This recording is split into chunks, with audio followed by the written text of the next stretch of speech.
Eh, vous êtes là? Alors désolé pour le son, j'ai pas mis le micro, je fais une espèce de vlog là vite fait à l'arrache, pour vous parler un petit peu de ce que je suis en train de faire. Vous me demandez pourquoi je suis avec une lampe. Tout simplement parce qu'en fait ce que j'ai fait, vous aurez vu peut-être sur Instagram, si vous me suivez sur Instagram, n'hésitez pas à y aller, parce que je publie beaucoup de choses que je mets pas forcément sur YouTube. Parce que ces temps-ci, j'ai pas vraiment beaucoup de temps, on va dire, pour moi en fait, à part quand j'en ai, j'essaie de prendre vite fait. Faire les trucs et au final j'oublie de filmer à chaque fois, il faudrait que je le fasse beaucoup plus, mais bon c'est pas simple. On va dire que la situation est un peu pourrie ces temps-ci. Donc du coup, merci à toutes les personnes qui ont fait des dons sur la cagnotte, vous êtes super franchement, on est monté à 500 et quelques euros là, la cagnotte, super franchement. Grâce à vous, moi je peux avancer parce qu'en fait du coup il y en a qui vont se dire mais qu'est-ce que tu as fait avec l'argent du coup. Alors du coup, déjà je vous avais parlé que j'avais une petite dette là dans la cagnotte, dans la vidéo que j'avais fait pour la cagnotte, c'est réglé, hein, je suis tranquille pour ça. Il y a pas mal de petites choses qui ont pu avancer. Il y a également des trucs qui vont arriver là. J'ai pu commander quelques pièces pour continuer la suite. Alors le projet OpenRC il est pas mort. Il va avancer. Il y a des petites choses qui sont arrivées. Il y a eu un don d'un abonné qui me fait un don en fait, un don de matériel. J'ai reçu un colis déjà d'abonnés là. J'ai reçu. Alors il y avait une radiocommande RC. Il y avait pas mal de servomoteurs et tout dedans. Du coup moi avec le don de la cagnotte là, du coup j'ai pu m'acheter un moteur qui me manquait. Et du coup, tout ce qui est cardan, tout le reste sur la voiture RC, les roulements, tout ça, c'est pareil. J'ai pu commander quelques petites pièces. Donc du coup, le projet OpenRC va exister. Il est pas mort, il va exister. Par contre, la voiture OpenRC, j'ai complètement refait mon design en fait, et je vous le partagerai avec vous. Ça sera open source. C'est-à-dire qu'en fait, j'ai créé mon design de la voiture OpenRC parce que le projet existait déjà. Mais moi, j'ai refait tout sur SolidWorks. J'ai fait mon petit projet à moi perso. Je vous la partagerai. Toujours, ça va. Je pense que ça va vous plaire. C'est un truc intéressant que j'ai fait. J'avais envie de faire mon petit design, de faire un petit truc cool et puis de le partager avec vous. Comme ça me permet en même temps de créer mes projets à moi et d'avoir mes trucs à moi, quoi. Parce que plutôt que de prendre des trucs tout près à chaque fois, des fois, je me dis, autant le faire, parce que quand je fais de la 3D et tout ça. Donc du coup, aujourd'hui, ce qui se passe, c'est que je fais mon ponçage sur le dôme de R2D2, là. C'est quasiment les ponçages finaux, en fait, parce que ce qui s'est passé, c'est que sur Instagram, si vous me suivez, j'ai oublié de filmer, j'ai fait le XTC 3D. Alors certains vont dire, le XTC 3D, il y a des trucs beaucoup mieux à utiliser et tout. Moi, j'aime bien travailler avec le XTC 3D, c'est un produit pro qui marche super bien. Smoothzone, ils font un super produit, c'est super pratique. Là, vous voyez que l'état de surface, il est vraiment lisse. Alors, ce que j'ai fait, je vais quand même vous expliquer un petit peu avant de mettre le XTC 3D. De toute façon, je referai une vidéo sur le XTC, parce qu'il va y avoir tout le corps de R2D2 à faire, il va y avoir pas mal de choses, les jambes, tout ça et tout, je vais l'utiliser sur toutes mes pièces. Là, j'ai fait le dôme parce que je voulais avancer, je voulais avoir un dôme propre. La cagnotte, si vous continuez à faire des dons, en fait, le but de la cagnotte, la prochaine étape, c'est d'acheter du silicone et de la résine pour pouvoir faire un tirage de ce dôme. En fait, le dôme, je vais le rendre le plus propre possible. Et là, par contre, vous aurez une grosse vidéo sur les produits que je vais utiliser, sur tout ce que je vais faire. Je vais créer un moule, un contre-moule en résine polyester avec de la fibre. Je vais créer un moule complet de ça, en fait, du dôme, pour en faire des tirages en résine polyuréthane. Ce dôme là en fait du coup c'est un master, ça sera le master en fait qui va servir de pièce, de calque pour créer tout ce moule. C'est pour ça la cagnotte, si vous continuez à faire des dons dessus, franchement vous êtes super. Il y en a eu aussi sur Tipeee, je suis monté énormément. Et tout ça c'est vraiment pour investir pour la chaîne. Donc là ça va être pour le prochain, là ça va être pour le tirage, pour créer le dôme, faire le moule. Donc franchement, vous êtes super, grâce à vous j'ai pu lancer. Donc du coup je vous ai dit, il n'y a pas eu que des trucs pour l'OpenRC. Il y a eu des contrôleurs de moteur qui sont arrivés, il y en a eu un qui est arrivé hier, et il y en a un autre qui arrive jeudi, c'est pour R2D2. Tout ça je vais vous le présenter, je vais faire une vidéo sur les contrôleurs de moteur Citron que j'ai commandé pour R2D2. Il y a eu des PCB pour R2D2 qui sont arrivés, que j'avais dessinés. Il y en a d'autres qui doivent arriver, mais le problème c'est que ça prend un mois avant d'arriver de Chine, donc du coup il y a encore des trucs qui doivent arriver. Alors il y a des roulements, des vis, tout ça, en fait du stock. Il y a énormément de stocks qui ont été possibles grâce à la cagnotte. Tout ça, franchement, je vous remercie parce que du coup, vous avez pu me soutenir. Et du coup, il y a eu d'autres trucs qui sont arrivés entre temps. Il y a une imprimante 3D qui est arrivée. Il y en a eu deux. Il y a eu l'artillerie Genius qui est arrivée. Je vais vous faire la vidéo fin de semaine, normalement là. Il y a la D12 partie 2 que je dois faire, mais bon, je vous la ferai avec mon ressenti de toute façon parce que je suis pas fan de cette machine-là. C'est une machine, bon, elle est bien, c'est cool, les gens peuvent l'acheter. Mais je suis pas fan de cette machine-là par rapport à ce que j'ai reçu là. La Genius à côté, ça n'a rien à voir. Franchement, si vous voulez choisir une imprimante en 230 par 230, foncez sur une Genius et pas une D12, vous faites pas chier. Ou même une Under 3 Pro, tout ça, c'est largement au-dessus, quoi. Non, franchement, vous aurez une bécane qui fait des plus belles pièces. Là, la Genius, franchement, je suis content. C'est l'artillerie Chine qui m'a envoyé. J'ai reçu la Mini Tenlog, la ENS 2. C'est la petite sœur de la TLD 3 Pro que j'avais testé. Je vais vous faire une vidéo aussi dessus. Bon, je ferai pas de vidéo de montage et tout parce que c'est exactement la même chose que la TLD 3 Pro. Par contre, je vais vous donner quand même le ressenti sur cette machine-là parce que c'est une 230 par 230 en Nidex, c'est-à-dire en vrai double extrudeur, tout ça quoi. Donc désolé, je vous le redis pour le son, désolé si le son vous plaît pas là, c'est que j'ai pas mis de casque ou quoi que ce soit, c'est un vlog. C'est vraiment pour vous parler de ce que je suis en train de faire là. Donc du coup là ce que je fais en fait c'est que j'ai fait le XTC et ensuite j'ai mis du mastic en bombe. C'est du mastic que j'achète chez Leroy Merlin, donc là j'en ai plus du tout, j'ai fini la bombe. Et du coup bah justement la cagnotte me permet aussi d'acheter des produits comme ça. Là j'attends que Leroy Merlin le remette en stock parce qu'il n'y en a plus du tout. Et sur internet en fait cette marque là on la trouve mais c'est pour le même tarif donc du coup voilà. Et c'est sous 15, enfin, c'est 15 jours, 3 semaines pour les recevoir. Alors que là, Leroy Merlin m'ont dit qu'ils les recevaient fin de semaine. Donc, du coup, bah, je vais aller en chercher un peu de stock parce que ces bombes de mastic sont super à travailler. C'est du mastic acrylique. Vous le pulvérisez sur le XTC. En fait, le XTC 3D, une fois qu'il est bien séché, ce que vous faites, c'est que vous prenez, en fait, des trucs de ponçage comme ça, mais à main. Parce qu'en fait, ce qui est bien, c'est que ça, c'est souple. Ce qui fait que du coup, bah, sur le dôme, on peut travailler plus facilement avec du grain un peu plus fin que le gros grain que j'avais attaqué dès le départ. Et du coup, ça me permet d'avoir l'état de surface le plus lisse possible avant de mettre le mastic de bouchage. En fait, ce mastic-là que j'utilise en bombe me permet de corriger tous les petits défauts que le XTC n'aurait pas fait. Comme vous savez, quand on imprime, on a des rainures. Et ce qui se passe, c'est que des fois, le XTC va quand même les masquer en grosse partie parce que c'est de la résine. Et du coup, le XTC, quand il sèche, il gonfle. Donc du coup, il masque au maximum. Mais de temps en temps, il reste des petits défauts par endroit où vous ne pouvez pas atteindre. Par exemple, ici, là, vous voyez que là, il y a une petite zone creuse. Ça, avec la ponceuse, je pouvais pas y aller parce que les zones creuses comme ça, bah, il faut les faire à la main. Il faut prendre du papier de verre et puis frotter à la main. Du coup, là, ça m'a corrigé énormément de défauts. Il m'en reste encore. Alors, il y a beaucoup de choses aussi qui se sont passées. C'est que le XTC, le problème, c'est que quand il se met dans les rainures, bah, il va sécher dans les rainures. Et du coup, bah, des fois, il me bouche certaines rainures que après, je vais devoir finir à la Dremel. Alors, du coup, la Dremel, là, c'est une Dremel chinoise que j'ai, là, qui est très très bien. Du coup, j'utilise après des petites fraises comme ça, qui sont toutes petites, qui vont permettre de creuser les rainures le plus proprement possible et qui vont permettre en même temps de lisser les bords de rainures parce que je veux vraiment un dôme qui soit parfait avant de faire le moulage. Pourquoi? Tout simplement parce que après, quand je vais faire le moulage, quand on va enlever le silicone, quand on fait du moulage, il prend tous les détails. Ce qui veut dire que s'il y a un défaut, il sera dans le il sera dans le silicone en fait. Et ce défaut, quand vous allez mouler des trucs en résine, eh ben, vous aurez le même défaut exactement au même endroit. C'est pour ça qu'il faut vraiment le dôme le plus propre possible, sans aucun défaut. Après, certains vont me dire, pourquoi je me fais chier à créer un moule, du coup? Bah, tout simplement parce qu'un dôme comme ça, c'est 6 jours d'impression, plus le post-traitement, c'est-à-dire le XTC, le ponçage, tout le merdier et tout. En gros, il faut compter 15 jours, 3 semaines pour avoir un dôme le plus propre possible.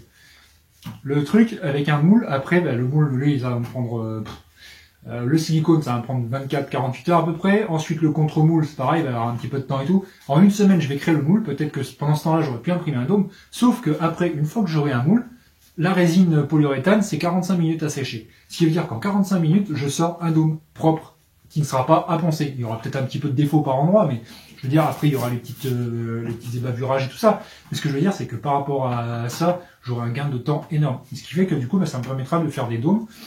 Et si jamais il y a des petites personnes qui en veulent quelques-uns pour faire des R2D2, même pour moi, si je veux faire d'autres R2D2, l'avantage c'est qu'en 45 minutes, je sors un dôme.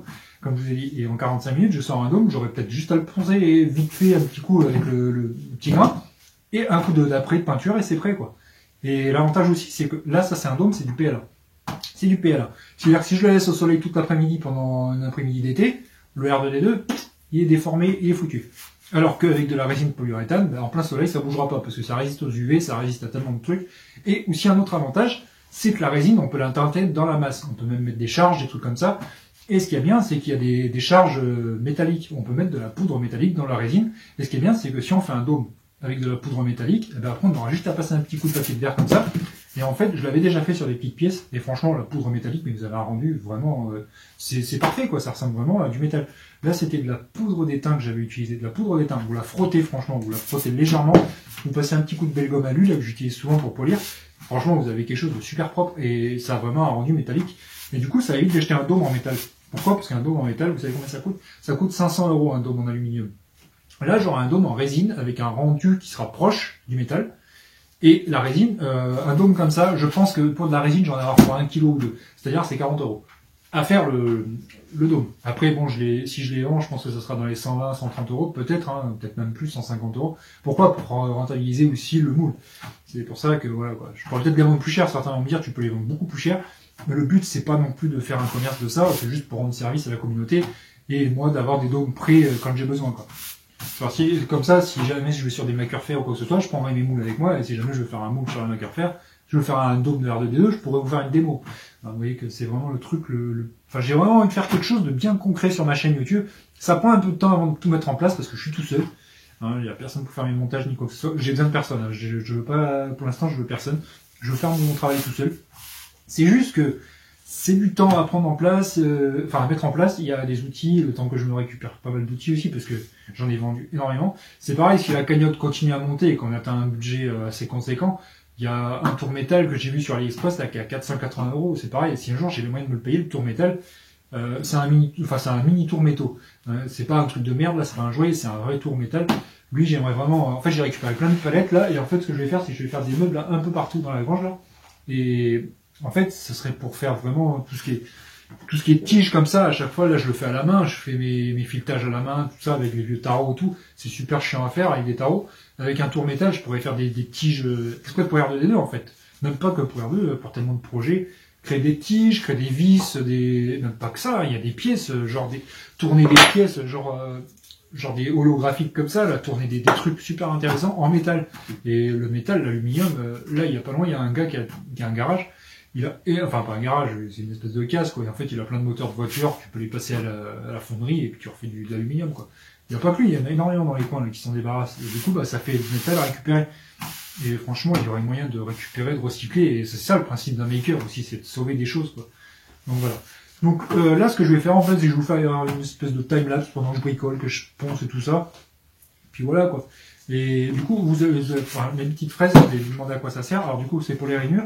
Et après, pourquoi j'ai pris une lampe, hein, je vous l'ai dit, je crois, en début de vidéo. Donc cette lampe-là, c'est vraiment pour visualiser à certains endroits. Vous prenez la lampe comme ça, vous éclairez vraiment à tous les endroits possibles.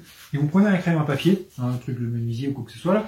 Et en fait, vous entourez toutes les zones. Là, je l'ai déjà fait. Là, par exemple, il y en a encore une que je dois entourer. Là aussi. Et en fait, toutes ces zones-là que j'entoure, c'est tout ce qui a des défauts, des creux, des trucs comme ça. Pourquoi la lumière? Parce que si je suis là, je vois certains défauts. Si je suis comme ça, j'en vois d'autres qui apparaissent et qu'on ne voit pas forcément sous cet angle-là. Ça, c'est un truc qu'on utilise vachement en carrosserie, hein, quand on fait des bagnoles ou des motos, des trucs comme ça, des carénages. Là, vous voyez, par exemple, j'en vois un. Si j'avais pas la lampe, là, je le vois pas. Là, il apparaît pas le relief. C'est comme quand vous regardez la surface de la Lune. Hein. Quand la Lune est pleine, vous voyez pas sur un télescope, vous voyez pas Voilà, c'est éteint parce que j'ai appuyé sur le bouton. Du coup, c'est comme sur la Lune, hein, quand vous voyez la Lune elle est pleine avec un télescope, vous voyez pas les crevasses. Par contre, quand elle est en demi-lune, là vous voyez les reliefs. Pourquoi? Parce que on a la lumière qui arrive à différents angles. C'est comme ça qu'on voit les crevasses. Donc, au final, c'est exactement pareil pour poncer tout ça. Là, franchement, j'ai un rendu doux, qui est vraiment doux. Je suis même pas au grain fin. Là, je suis au 280. 280, ça commence déjà à être doux. Après, je vais finir au papier à l'eau. Là, le papier à l'eau, je vais passer. Par contre, je vais attendre un petit peu. Je vais prendre une bassine d'eau chaude parce que là, dehors, là, il fait moins 10. Donc, c'est pas la peine. Je vais prendre de l'eau un peu tiède et puis je vais finir tout propre. Et après, j'ai du mastic, enfin du polyester filler, hein, c'est du mastic. Là, après, je vais finir tout ce qui est défaut. Parce qu'il y a des endroits, il y a des petits défauts, il y a des choses aussi. En fait, ici, là, j'ai creusé ici pour mettre le... Alors, comment ça s'appelle déjà? C'est le holo... Non, c'est pas le holoprojecteur. Là, sur celui-là, c'est le radar eyes. Sur R2D2, ça s'appelle le radar eyes. En fait, cette zone-là, à la base, n'est pas creusée. C'est plein. C'est plein et il n'y a pas de trou pour les vis. Ce que j'ai fait, du coup, c'est que j'ai creusé et en fait, j'ai modélisé une pièce qui va se mettre à l'arrière. En fait, ça va s'intégrer ici. Et en fait, du coup, je vais mouler au mastic. Je vais faire quelque chose de le plus propre possible pour que quand je vais mettre mon holo, en fait, mon radar eyes, là, en fait, ça va faire un truc bien propre. Cette forme-là, quand elle va être moulée, en fait, elle va être directement intégrée dedans et du coup, dans le moule. Et du coup, ça m'évitera de le faire. Après, tout ce qui est trou ici, je vais les masquer à l'arrière, comme ça. Je vais mettre du scotch avec de l'argile, quelque chose de bien solide quand je vais créer le moule. Mais tout ça, je vous le réexpliquerai quand je vais faire le moule. Hein, je vais boucher tous ces trous-là. En fait, je vais créer des espèces de crevasses. Comme ça, après, à la Dremel, j'aurai plus qu'à creuser. Et ça sera tout prêt dans le moule. En fait, ça sera du travail qui prendra 2 minutes. Quoi. Après, il y aura juste à passer un peu de papier de verre, ça sera prêt, quoi. Mais du coup, en résine, j'aurai quelque chose de bien solide, quoi. Là, le dôme, franchement, il commence à être bien propre. Après, il reste encore des défauts. Tout ça, je vais finir de les poncer. Parce qu'en fait, des fois, il y a des défauts qui sont créés, des boursouflures. Mais en fait, vu que le mastic, il a pris une surimpression, enfin une surface supplémentaire, quand on le ponce, on rattrape le lissage, en fait, du coup. Donc là, il commence à y avoir quelque chose de pas trop mal. Après, je vais finir au polyester, là, pour finir le plus propre possible. Et une dernière fois, je remettrai une couche de bombe, de mastic, pour finir le plus propre possible. Et après, je vais poncer une dernière fois à l'eau, du coup, comme je le disais. Et après, je ferai... en fait, je vais mettre une couche d'après, quand même. Une couche d'après, et il sera prêt pour le moulage. Techniquement, il sera prêt pour le moulage. Comme ça, du coup, celui-là, j'aurai pas le peindre. En fait, ça sera mon master que je mettrai de côté. Comme ça, si jamais j'ai un souci avec mon moule en silicone, mais ça, il n'y aura pas de souci, ce sera pas compliqué à faire. En fait, ce que je vais faire, c'est que je vais créer, en fait, je vais prendre du silicone que je vais mettre avec du Trixodrop, ça s'appelle, quoi, comme ça. Hein. C'est un truc, en fait, ça permet d'épaissir le silicone. On le badigeonne dessus comme ça. Il va prendre tous les détails. On en remet une couche, on le laisse sécher et en fait, on prend du silicone qui a un séchage assez rapide. En général, c'est un quart d'heure. Comme ça, il y a une prise rapide. Et comme ça, en à peu près 2 heures, on a créé notre moule. Ensuite, on va créer un contre-moule. On va mettre en fait, on va faire une espèce de collerette ici en argile. Avec du MDF, on va prendre du bois là que je vais découper, qui va prendre la forme. Comme ça, on va faire un contre-moule qui va s'ouvrir en 2 parties comme ça. Comme ça me permettra de démonter le contre-moule. Après, il va falloir créer des clés et tout pour pouvoir positionner correctement le silicone dans le contre-moule. Tout ça, je vais vous l'expliquer après. J'ai déjà fait beaucoup de moules. Hein. J'en ai fait pour faire des haches que j'avais fait de la série Buffy. J'ai fait un marteau aussi. J'ai une assez bonne expérience sur ça et je sais quel produit utiliser. Hein, c'est Moulage et Résine, ça s'appelle le site que j'utilise, c'est .fr. Hein, c'est à Toulouse, je crois, si je dis pas de bêtises. Super pro, ils ont des super produits. Si jamais vous regardez ma vidéo et vous voulez suivre un petit peu tout ce que je fais et sponsoriser, il y a Smoothon, et j'utilise beaucoup pour le XTC. Mais l'avantage, c'est que Résine et Moulage, ils ont des produits qui sont un peu moins chers que Smoothon. On n'a pas de frais de douane. Ça vient de France. Du coup, ça arrive en 48 heures via GES et puis au moins, ça permet de travailler tout de suite, quoi. Du coup, je vais prendre un gros bidon de 5 kg, 100 kg, 5 kg de silicone, et puis je vais prendre après je vais prendre de la résine avec du mat de verre que je vais découper, et puis je vais faire mon contre-moule avec ça. Voilà. Donc là, je vais vous laisser regarder ce que je fais vite fait, je vais le mettre en time-lapse, et puis comme ça, vous pourrez voir un petit peu tout ce que je fais dessus, là, en ponçage. Mais du coup, c'est la fin de la vidéo. Du coup, je remercie toutes les personnes qui font des dons, vous êtes super. Franchement, vous êtes super. Après, les haters qui m'ont mis des gros mots, qui m'ont dit que j'avais qu'à me démerder tout seul et tout merdier, vous, bah, c'est pas compliqué, hein, vous avez quitté la chaîne. De toute façon, j'en ai vu pas mal qui se sont désabonnés parce que ça leur plaisait pas, je demande de l'argent. Je suis pas non plus un mendiant, hein, je demande pas de l'argent comme ça, sans rien foutre derrière. C'est pas pour me gratter le cul ou pour aller acheter des conneries avec. Je picole pas, je fume pas, je bois pas d'alcool ni quoi que ce soit. Non, moi, c'est vraiment, cet argent-là, vous avez vu, je l'ai investi dans vraiment des trucs concrets. De toute façon, je vais vous les présenter, tout ce qui arrive, là, les contrôleurs moteurs, les produits que j'ai achetés, tout ça. C'est vraiment pour bosser pour la chaîne, pour vous présenter du contenu. C'est pas pour m'amuser, quoi. C'est pas pour m'amuser, et c'est pas pour faire la charité non plus, quoi. Donc, ceux que ça plaît pas et qui sont jaloux, bah, vous avez qu'à aller vous faire foutre et puis aller voir ailleurs. Ça, je suis clair et net, c'est pas compliqué. Je suis comme ça, c'est pas compliqué. Autre chose, quand vous faites du ponçage comme ça, hein, je vous l'ai dit dans une dernière vidéo déjà, hydratation, protection, hein. Pas que les oreilles et le masque. Pourquoi? Pour les poussières. Parce que quand vous poncez de la résine et du mastic et quoi que ce soit, ça remonte. Après, vous pouvez carrément mettre celui-là. Moi, en général, je mets celui-là. Là, je mets le masque comme ça parce que là, je suis juste en train de faire du ponçage à la main et celui-là, il est un peu lourd à porter. Mais quand je passe sur les machines, je mets celui-là. Parce que du coup, ça balance énormément de poussière avec les ponceuses et c'est chiant à respirer. Là, le masque Covid, là, au final, ça sert à quelque chose, quoi. J'en ai une pleine pétée maintenant. Donc du coup, bah, le jaune, vous pouvez voir quand même qu'il commence à avoir un rendu bien propre. J'ai encore laissé le support central, pourquoi? Parce que quand je ponce, bah, du coup, ça me permet d'avoir quelque chose qui évite de l'écraser. Après, quand il sera en résine polyuréthane, il sera beaucoup plus solide, hein, franchement. Du coup, ça, je vais le couper, mais à la fin, quoi. Voilà. Donc, bah, vous pouvez suivre ce qui se passe en mode time-lapse, hein, juste après. Donc, merci à tous et à bientôt.